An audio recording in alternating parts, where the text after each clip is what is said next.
Some skeptics have said that Jesus could have engineered the fulfillment of these prophecies. Of course, Jesus could not have determined where he was going to be born, so to be born in Bethlehem, obviously he could not have engineered that. Also, as the suffering servant, it would have been difficult for him to engineer such a specific fulfillment of Isaiah 53. But on the other hand, the fact that Jesus performed certain actions that in fact fulfilled prophecies only demonstrates that he was indeed the Messiah. Anyone who enters Jerusalem riding on a donkey in obvious fulfillment of Zechariah 9:9 is saying, yes, I am the Messiah. So we certainly have a glimpse in that fulfilled prophecy of the self-consciousness of Jesus, that he truly believed that he was the Messiah. Scholars have determined that Jesus fulfilled at least 4 major prophecies, each written a minimum of 3 centuries before his birth. Their content ranged from specific details about his life to the symbolic implications of his death. Psalm 22 gives a poetic picture by David, written in the first person, of what the Messiah will be like in his suffering. And one of the things he says is that they will pierce my hands and my feet. Now, David wrote before crucifixion was known, probably by about 300 years. As Isaiah 53 says, he was pierced through. It gives us the reason for his death. He was pierced through for our iniquities. So there's a purpose. He dies not just because he's a martyr, but because he's a substitution for sin. A college professor of mathematics and science named Dr. Peter Stoner wanted to determine what the odds were that any human being throughout history could fulfill the messianic prophecies.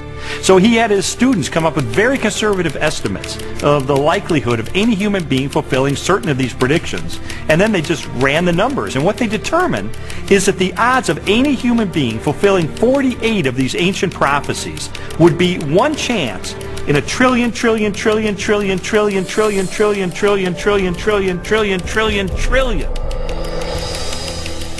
It is mathematically virtually impossible.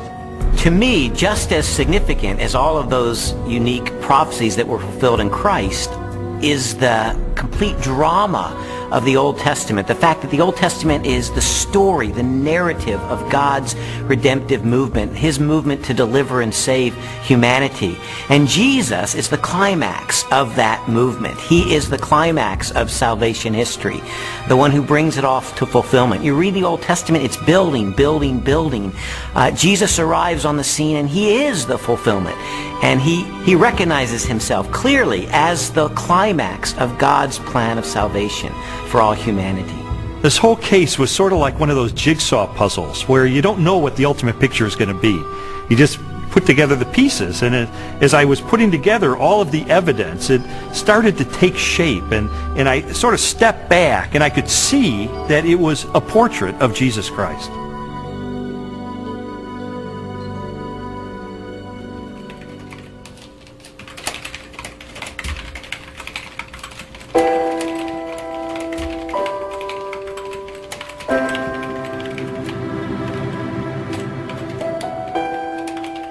This was not just an intellectual journey. There was a very real emotional component to this, because I would find things along the way that would challenge me and my worldview on a very deep level. And I would recoil from it, and I wouldn't want to believe it. And there were so many reasons why I didn't want there to be a God, because I did not want to be held accountable for my life. I didn't know at the time why Lee was so angry. I thought it was just being stubborn. He says, after coming through it, that it was conviction. It seemed that the more Leslie's values were changing and her character was being transformed and the way she related to me and the children was changing, it would highlight the contrast with my life. I was feeling fearful and angry as well that he was being affected by it in the way that he was. The truth is, I felt like I was losing Leslie. She was being pulled away from me into this Christian subculture. I didn't fit in there. I'm the atheist. I'm the skeptic. And yet I felt like she was being pulled away, and I loved her. I didn't want to lose her.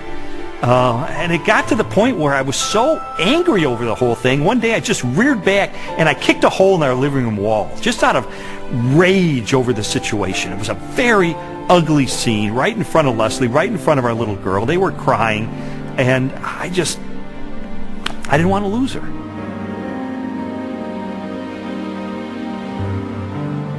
Jesus' body was never found, and so and they predicted it. Well, he talked about it, and it was predicted, and it happened.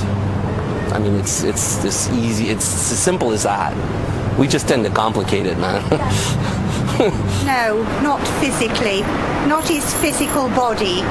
So when they came the following morning and rolled back the great stone in front of the tomb, and he wasn't there.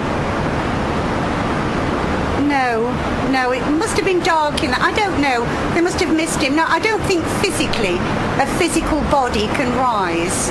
I don't think that he was yanked out of that, or physically walked out and walked down the street and met with him. It just doesn't make any sense to me.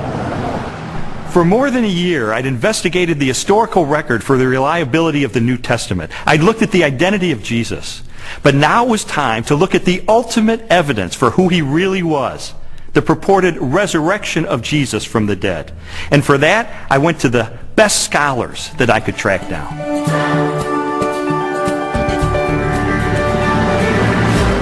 William Lane Craig, Biola University. Gary Habermas, Liberty University.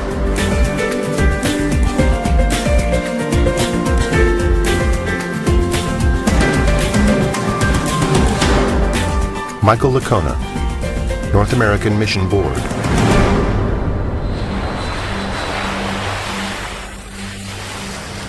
You see, while Jesus was on earth, he made some really radical claims. He claimed to be the uniquely divine servant of God, and he claimed that the only way that we could get to God would be through him. Now, I submit to you that if one of your professors made some claims like that, you would think that he or she was a few French fries short of a Happy Meal. Those are some really audacious claims. Well, a lot of Jesus critics responded to him the same way that you or I would respond to someone making those claims today. Oh yeah, pal? You really think that's who you are? Well, tell you what, why don't you show it to us? Why don't you give us a sign? Show us a miracle or something. And Jesus said, well, I'll give you one miracle, one sign, my resurrection from the dead. The resurrection of Jesus really is the pivotal event of history. Anybody can claim to be the Son of God, as Jesus clearly did. The question is, can you back it up? What evidence is there to support your claim? What credentials do you have? And if Jesus really did return from the dead, that's excellent evidence that he is who he claimed to be, the one and only Son of God. To weigh the validity of Jesus' resurrection, we must first consider his death. Many skeptics have proposed that Jesus merely fainted on the cross, or was drugged, and later escaped as part of a conspiracy. By contrast, the four gospel narratives collectively describe the events of his public beating, death by crucifixion, and burial. Pilate had Jesus flogged and handed him over to be crucified. Mark 15:15. Chances of surviving crucifixion were extremely bleak. Crucifixion and the tortures that normally preceded it was the worst way to die in antiquity. A person was scourged to the point usually that their intestines, arteries, and veins were laid bare. And then after that, a person was dragged out where they were impaled to a cross or a tree and then left hanging there in excruciating pain. In fact, the word excruciating comes from the Latin, out of the cross. Jesus was being tried and executed as a rebel leader. Now, in the Roman army, if you were responsible for looking after one prisoner of war, even if he was a rather insignificant prisoner of war, if you let him get away, your life would be forfeit in place of his, and life was very cheap. If you were looking after the execution of a rebel leader and you let him get away, you're in deep trouble. You're not going back home to your wife and kids. No way. Game over. The Romans were very, very good at killing people. They specialized in it. They prided themselves on it. Perhaps the most definitive statement of Jesus' death at the hands of the Romans is recorded in the Gospel of John. One of the soldiers pierced Jesus' side with a spear, bringing a sudden flow of blood and water. John 19:34.